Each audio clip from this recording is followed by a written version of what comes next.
자, 다음입니다. 다음. 자, 구제입니다. 구제.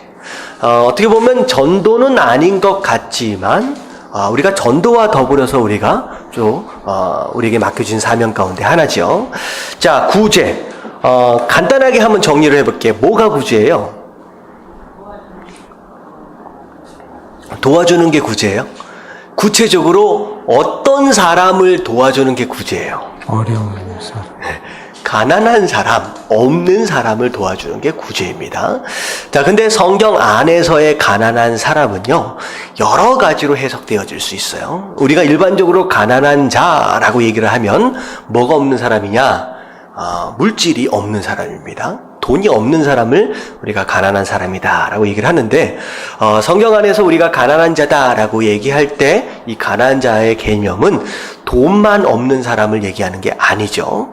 자, 하나님께서 우리에게 주신 축복들 가운데, 공급 가운데 다양한 공급들이 있어요. 그 중에 하나가 사실은 재정입니다. 재정이에요. 어떤 사람은 재정이 없음으로 인하여 소위 말하는 가난한 자의 위치에 있는 사람이 있고요.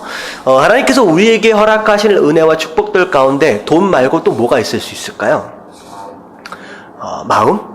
네, 어떻게 보면 마음일 수도 있죠. 저도 이제 마음이라고 적어놨어요. 이건 뭐냐면 이 마음이 가난하다라고 하는 것은 이제 저기 복음서에서 얘기하는 가난한 마음의 좋은 형태가 아니라 뭐가 없는 거예요? 마음 가운데 행복이 없는 거예요. 행복이 없는 거예요.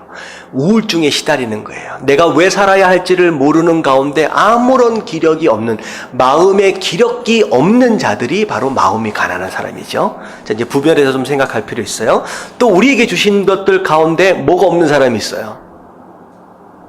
건강이 없는 사람이 있을 수 있습니다.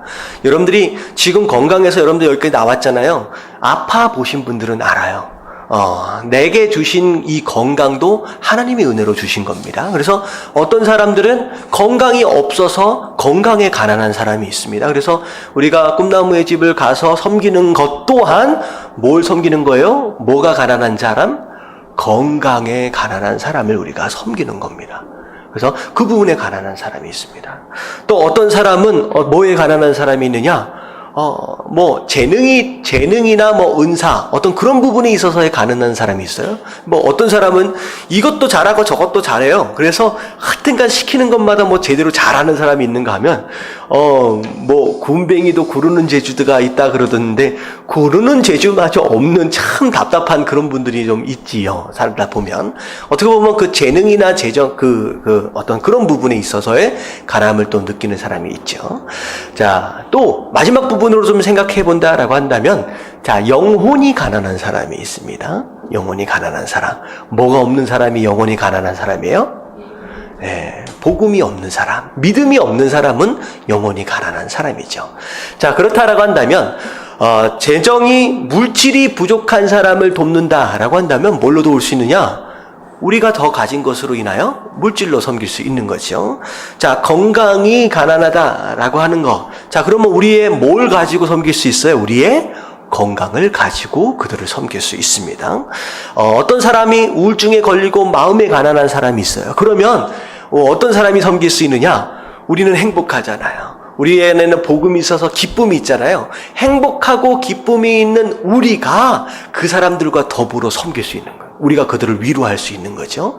그들에게 다시 일어날 수 있는 용기를 불어넣어 줄 수 있는 어떤 그런 것도 우리가 섬길 수 있는 구제에 대한 내용입니다. 자, 그리고 재능이 부족하다라고 한다면 우리가 가지고 있는 재능들로 그들을 도울 수 있는 것이고요. 자, 영혼이 가난하다, 뭐 해야 돼요? 그들에게 뭘 전하면 돼요? 복음을 전하고 믿음을 전하면 되는 것이죠. 그래서 구제에 대한 개념을 단순하게 돈이 없는 자들, 그래서 돈 몇 푼 지어준다라고 하는 그 개념으로 소극적으로 생각하지 마시고요. 그걸 굉장히 포괄적으로 좀 넓혀서 좀 생각할 필요가 있다라고 하는 것이죠. 자, 그래서 구제의 중요성 좀 볼게요. 자, 구약에서의 가르침입니다. 자, 신명기 15장 10절. 같이 한번 읽을게요. 시작. 너는 반드시 그에게 줄 것이요 줄 때에는 아끼는 마음을 품지 말 것이니라. 이로 말미암아 네 하나님 여호와께서 네가 하는 모든 일과 내 손이 닿는 모든 일에 내게 복을 주시리라. 자, 이제 이게 하나님께서 이제 이스라엘 백성들에게 어떻게 보면 이런 내용이에요. 하나님의 백성으로 선택하셨다라고 한다면 이왕이면 다 선택하신 사랑하는 백성들이잖아요. 다 동등하게 똑같이 그런 부유함도 누릴 수 있고 그런 재정도 누릴 수 있고 그런 행복도 다 누릴 수 있겠고 똑같이 만들면 얼마나 좋겠습니까? 그러니까 어려워 힘들 사람도 없고 오히려 풍족함으로 인하여 욕심 부릴 필요도 없고 똑같이 만들면. 근데 하나님께서 이 세상을 만드실 때 어떻게 만드셨느냐? 어떻게 보면 창조의 원리일 것 같아요. 만약에 이 세상에 있는 모든 것들이 다 똑같이 딱 되어 있다라고 한다면 이 세상은 어떤 상태가 되어버리냐? 멈춰버립니다. 세상이 어떻게 보면 자연 만물이 움직이게 되는 원동력은 어디에서 오느냐? 다르다라고 하는 것에서 옵니다. 생각해 보세요. 물이 이쪽에서 이쪽으로 흘러요. 뭐 하기 때문에 흘러요? 높고 낮음으로부터 흐릅니다. 만약에 평평하면 물은 멈춰 있게 되고 고여 있게 되죠. 자, 물이 고이면 어떻게 됩니까? 썩습니다. 세상을 하나님께서는 썩지 않도록 하기 위해서 끊임없이 움직이도록 만드셨는데 그 움직임에 대한 원동력을 어디에서 시작을 하셨느냐? 다르다라고 하는 것에서 시작을 하신 거예요. 자, 바람이 불어요. 왜 바람이 불어요? 고기압이 있고 저기압이 있어요. 어디서 어디로 바람이 붑니까? 고기압에서 저기압으로.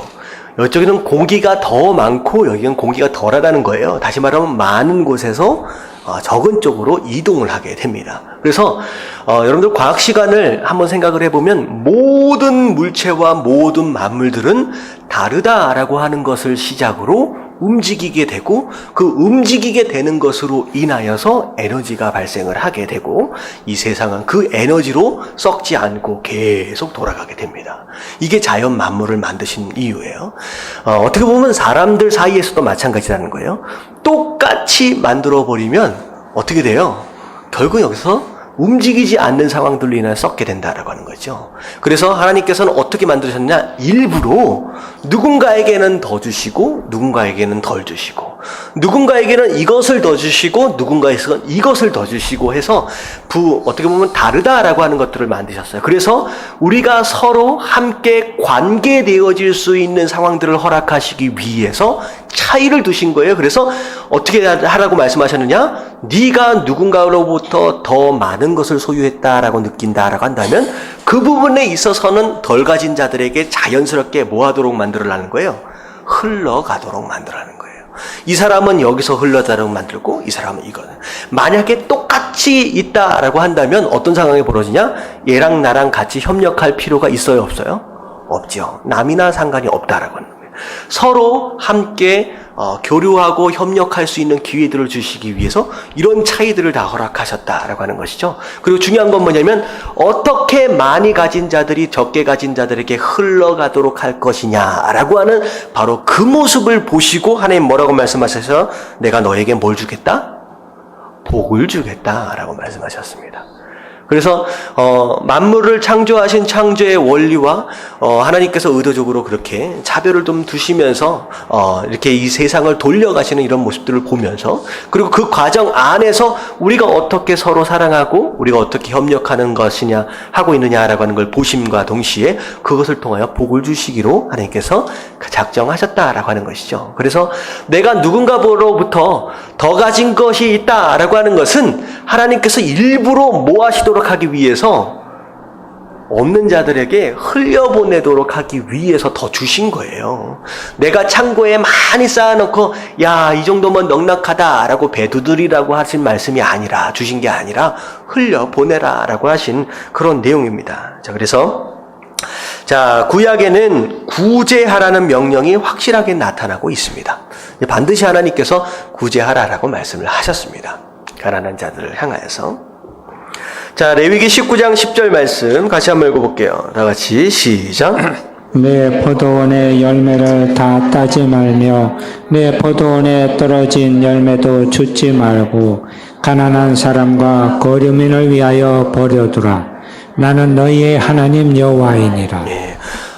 포도원의 열매를 다 따지 말래요. 좀 남겨둬라라고 얘기했는데, 우리가 밤주우러 가면 도토리나 밤 같은 거 싹 다 주워오지 않죠?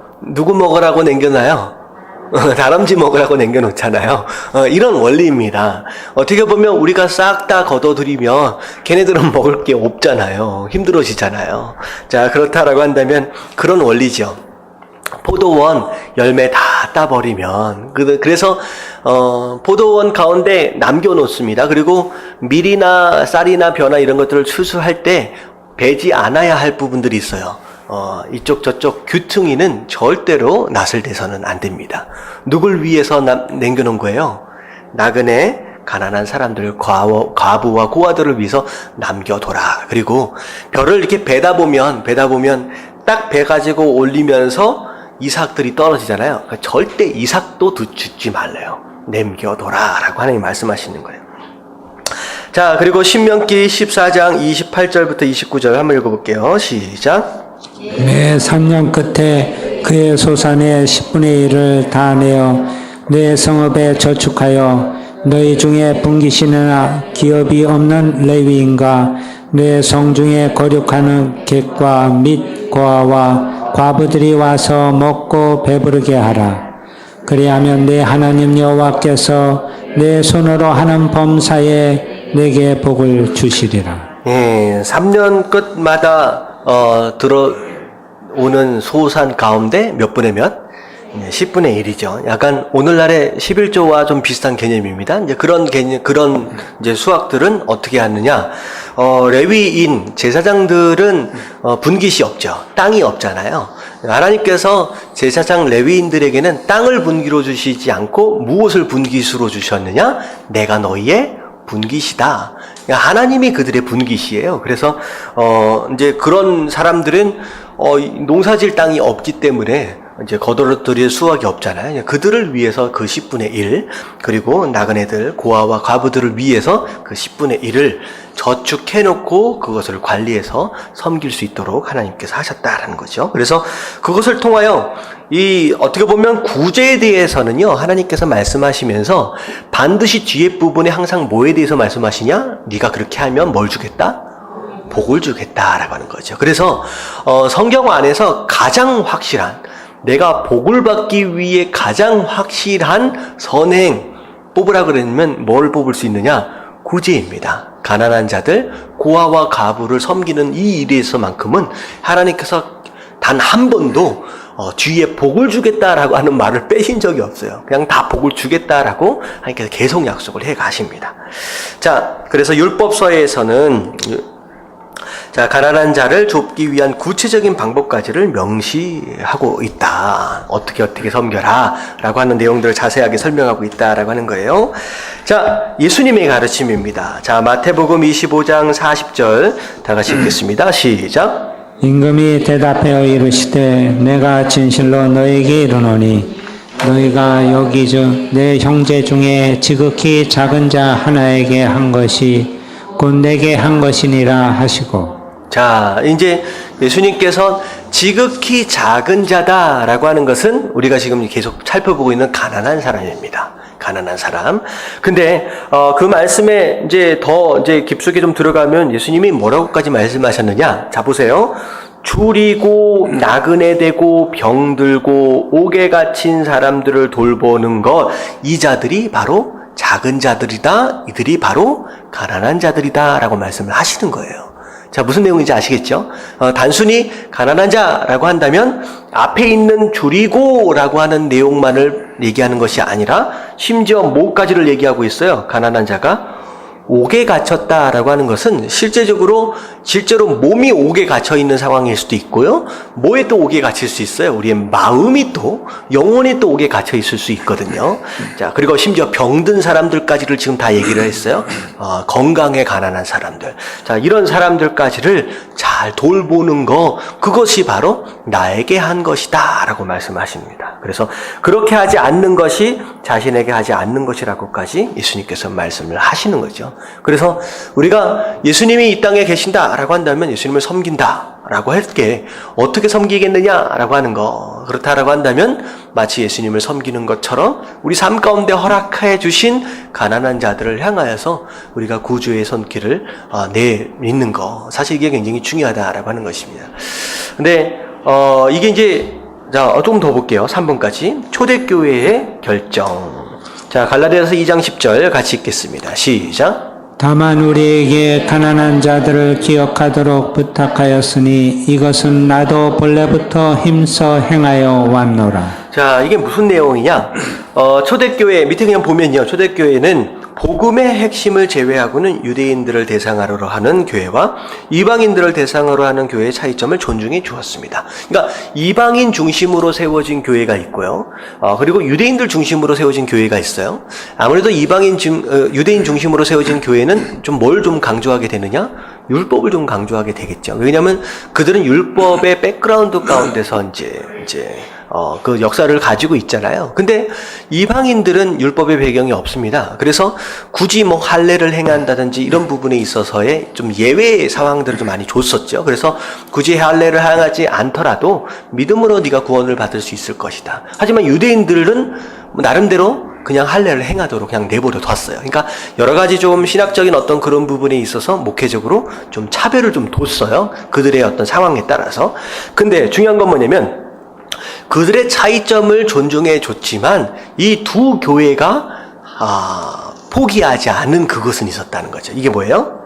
구제입니다. 구제는 두 교회에서 공통적으로 강조되는 것이었습니다. 그러니까 이 두 교회 어떤 상황에 있다라고 할지라도 우리가 사명을 감당함에 있어서 뭐만큼은 놓쳐서는 안 된다? 구제만큼은 놓쳐서는 안 된다라고 하는 내용이죠. 자, 우리가 이제 이 구제에 대해서 좀 생각을 하면 여러 가지 이제 이야기들이 좀 나올 수가 있어요. 우리가 이제 지난번에 성경 공부에서 잠깐 살펴봤던 것처럼, 과연 우리가 가난한 자들, 이제 길거리에 있는 이제 그런 사람들을 돕는다라고 했을 때, 여러 가지 이제 논쟁들이 많이 있습니다. 이제 도와준다라고 했을 때 이 돈을 계속 주게 되면 그들이 이것에 익숙해져 버릴 수밖에 없다. 그래서 오히려 주지 않는 것이 그들이 오히려 정상적인 삶으로 회복하는데 돌아오는데 오히려 더 낫다. 심지어는 내가 주는 이 돈이 그 사람이 가져가는 게 아니라 그 사람을 뒤에서 이제 그 사람을 고용한 이상한 사람이 또 가져가게 되는 것이기 때문에 그 사람한테 돈을 주는 것은 오히려 이상한 이제 그런 상황들을 만들 수 있다. 여러 가지 좀 이유들이 있을 것 같아요. 근데 중요한 건 뭐냐면 그렇다라고 할지라도 하나님께서 뭘 말씀하셨냐? 구제는 해야 한다, 하지 말아야 한다. 해야 한다라는 거죠. 근데 이때 과거의 상황과 오늘날의 상황은 차이가 있을 수 있어요. 그렇다라고 한다면 교회는 이제는 뭘 고민을 해야 하느냐. 방금 말씀드린 것처럼 자꾸 돈을 주면, 자꾸 그렇게 섬기면 그것의 습관이 되어져서 오히려 회복되는 것을 방해한다라고 하는 이런 내용들을 교회가 알았다라고 한다면 이제는 교회는 어떻게 해야 돼요? 그렇기 때문에 구제하면 안 된다라고 얘기하는 게 아니라 어떻게 해야 돼요? 구제에 대하여 좀 더 연구하고 고민할 필요가 있다는 거예요.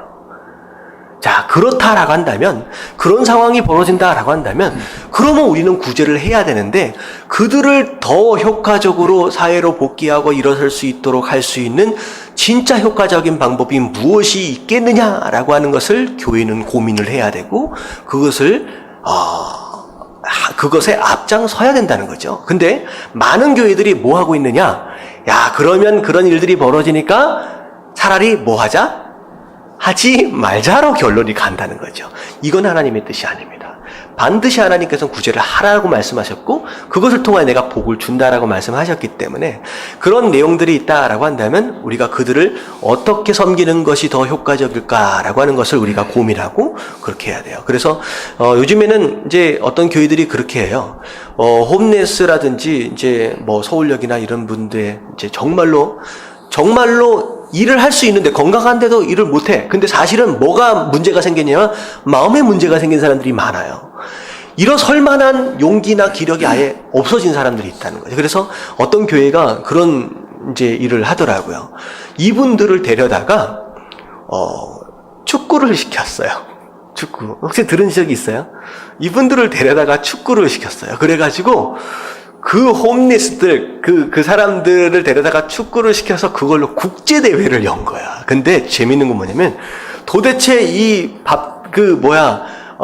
안 하는 이 사람들을 데려다가 축구를 시켜서 놀려준다? 이게 말이 안 되잖아요. 근데요, 어떤 역사가 일어나냐? 축구를 시켰더니 거기서 실제적으로 육체적인 건강과 더불어 뭘 회복하기 시작했느냐?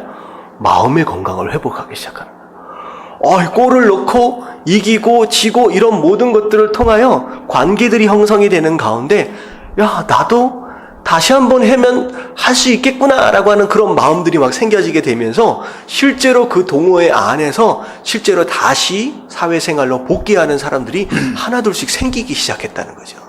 어떻게 보면 이것도 이제 가난한 자들을 섬기는 다양한 방법들 가운데 하나일 것 같아요. 그래서 교회가 단순하게 해야 한다, 말아야 된다라고 하는 그 논쟁을 좀 넘어서 우리가 어떻게 하면 효과적으로 섬길 수 있을 것이냐라고 하는 것에 대한 개념을 우리가 좀 생각할 필요가 있다는 거죠.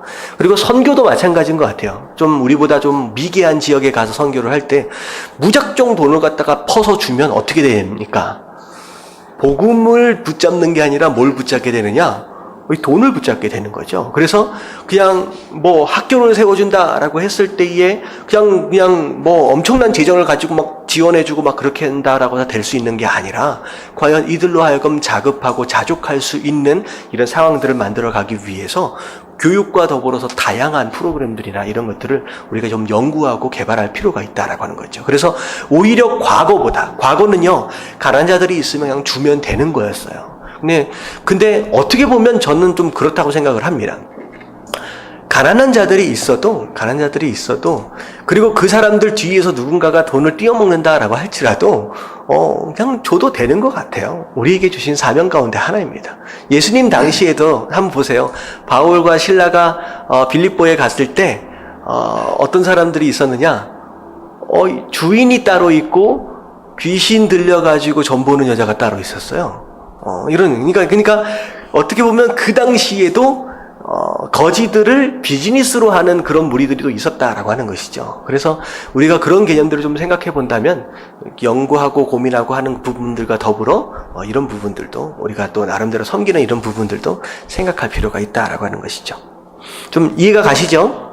네, 우리가 좀 해야 된다, 말아야 된다라고 하는 거에 대한 논쟁을 좀 벗어났으면 좋겠습니다. 그리고 하나님께서 복을 주신다라고 하셨기 때문에 우리가 복을 받기 위해서라도, 좀 이러면 좀 이상하지만 그런 모습들이 사실 필요합니다.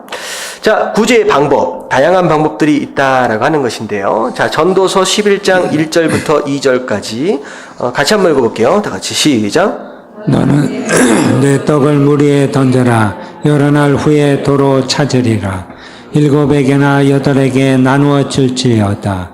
무슨 재앙이 땅에 임할는지 내가 알지 못함이니라. 자, 이게 무슨 내용이냐? 떡을 갖다가 물에다 던지래요. 이 얘기는 무엇이냐? 다시 떡이 돌아올 것을 기대하라는 거예요? 말라는 거예요? 네, 말라는 겁니다. 물론 하나님께서 복을 내가 줄 것이다 라고 말씀을 하셨지만 그 복을 받기 위해서 내가 섬긴다, 구제한다 라고 하는 것은 어떻게 보면 이제 좀 그렇죠. 그래서 어떻게 보면 그런 마음이 아니라, 그리고 떡을 줬다라고 하는, 던진다라고 하는 것은 다시 돌려받지 못할 것. 그걸 이게 보면 강물에 던진다는 것은 다시 찾을 것을 기대하지 않는다는 뜻으로 대가를 바라지 않는 자세를 말합니다. 그리고 7이나 8이다라고 하는 것은 가능하면 많은 사람, 그들을 우리가 섬길 수 있어야 된다. 자, 누가복음 11장 40절부터 41절까지 그냥 제가 읽겠습니다. 자, 어리석은 자들아, 겉을 만드는 이가 속도 만들지 아니하셨느니나, 자, 그러나 그 안에 있는 것으로 구제하라. 그리하면 모든 것이 너에게 깨끗하리라. 자, 안에 있는 것은 어떤 마음이냐, 어떤 것을 의미하냐? 우리의 마음을 얘기하는 거예요. 자, 그래서 안에 있는 것이란 진실한 마음이란 뜻이다. 하나님은 의무감이나 체면으로 하는 것은 기뻐하지 않습니다. 그래서 마음으로 진심된 마음으로 불쌍히 여기는 마음으로 그렇게 섬겨야 된다라고 하는 거. 자, 마태복음 6장 3절부터 4절까지 내가 구제할 때에 오른손으로 하는 것을 왼손이 모르게 하며 내 구제함을 은밀하게 하라. 은밀한 중에 보시는 내 아버지께서 갚으시리라. 사람에게 자기의 의로움을 나타내려고 구제해서는 안 됩니다. 라고 그래서 그 구제하고 뭐 하시는 분들 가운데 이렇게 보면 뭐 박스 같은 것들 이런 것들 잔뜩 싸질머지고 와가지고 어디 정문 앞에 딱 써가지고 쌓아놓고선 기념사진 찍잖아요. 뭐 찍으면 안 된다라고 얘기할 수는 없겠지만 찍는 의도 자체가 요것이다라고 한다면 하나님 기뻐하시기 좀 않는다라고 하는 것이죠. 나의 무슨 의로움을 보이기 위한 그런 섬김이다라고 하는 것은 온전치 못한 것이다. 자, 갈라디아서 6장 10절 같이 한번 읽어봅니다. 시작. 그러므로 우리는 기회 있는 대로 모든 이에게 착한 일을 하되 더욱 믿음의 가정들에게 할지니라. 네, 어떻게 보면 먼 곳도 그렇고 가까운 곳도 그렇고 어떻게 보면 가난한 자들은 어디나 있다라고 하는 것이죠. 근데 가까운 곳에 굶어 죽는 사람이 있는데 이 먼 곳을 꼭 먼 곳만 이제 마치 선교를 하는 것처럼 그렇게 하는 것은 어떻게 보면 좀 이상하다는 거죠. 그래서 사실 우리 가운데 우리 안에 우리와 가까운 사람들 가운데 가난한 자들이 있는지 없는지를 또 돌아볼 수 있는 그런 마음의 여유도 사실 있어야 된다라고 하는 것이죠. 그래서 믿음의 가정 안에서 돌봄을 드려야 할 사람들을 찾고 돌보는 것도 중요합니다. 자, 구제에 대한 약속, 계속 아까 말씀드렸다시피 하나님께서는 축복에 대한 말씀들을 다 하셨어요. 자, 성경은 구제에 대한 하나님의 아름다운 약속들로 가득 찹니다. 다음에 성구를 한 명씩 돌아가면서 읽어봅시다. 우리 그냥 쭉 읽어가면 좋을 것 같아요. 누가복음 6장 38절 시작. 주라 그리하면 너에게 줄 것이니 곧 부의되어 누르고 흔들어 넘치도록 하여 너에게 안겨주리라. 너희가 헤아리는 그 헤아림으로 너희도 헤아림을 도로 받을 것이니라. 여러분들 이 말씀 읽으면 혹시 저는 경험해보지 못했던 것 같은데 옛날에 여러분 대박으로 쌀 팔 때 혹시 기억나세요? 이제 여러분 좀 나이 드신 분들은 기억날 것 같아요. 근데요, 진짜 기술자들은 어떻게 했냐면요, 딱 쌀을 갖다 딱 푸잖아요. 그럼 탁 흔들면요, 쌀이 딱 쓴대요. 무슨 얘기인지 아시죠? 쌀이 탁 쓴대요. 그래가지고 딱 쌀이 뜬 상태에서 자러 갔다가 탁 한 다음에 조금 더 보내서 조금 더 지어서 마치 더 주는 것처럼. 근데 그걸요, 달달달달달 흔들잖아요. 그러면 쌀이 내려갑니다. 쌀이 넘어지면서. 근데 이걸 보면 후이 되어서 어떻게 한다? 누르고 또 흔들어가지고 대충 딱 하면서 쌀을 딱 세워가지고 어정쩡하게 주는 그런 모습들이 아니라 꽉꽉 채워서 내가 그렇게 복을 주겠다라고 하나님 말씀하시는 거예요. 그래서 어떻게 보면 너희가 그렇게 준다, 섬긴다라고 하면 내가 그렇게 주겠다라고 하는 거. 마지막에 뭐라고 말씀하시냐? 네가 만약에 줄 때 헤아리고 있다라고 한다면, 아까워서 계산하고 있다라고 한다면 내가 너한테 줄 때도 어떻게 하겠다는 거예요? 아까워서 계산해서 준다라고 하는 그런 내용입니다. 자, 잠언 11장 24절 다 같이 시작. 흩어 구제하여도 더욱 구하게 되는 일이 있나니 과도히 아껴도 가난하게 될 뿐이니라. 예, 부자가 되고 가난하게 된다라고 하는 것은 얼마나 더 많이 모았냐에 따라서 되는 것이 아니다라고 하는 것이죠. 오히려 흩어서 막 뿌려서 주고 있는데 오히려 더 모아진다? 더 부자가 된다는 거예요. 근데 아까워가지고 막 모으고 있는데 오히려 어떻게 된다? 가난하게 되고 부하게 되는 것은 하나님 손 안에 있습니다. 여러분들 자꾸 그 물질을 잡으려고 애를 쓰지 말고 오히려 말씀에 순종하는 것이 복을 받는 길이다라고 하는 거. 자, 시편 41편 1절 말씀 같이 읽겠습니다. 시작. 가난한 자를 보살피는 자에게 복이 있으며 재앙의 날에 여호와께서 그를 건지시리로다. 네, 여기에서 가난한 자를 보살핀다라고 하는 거, 정말로 어떻게 보면 가난한 자라고 하는 것은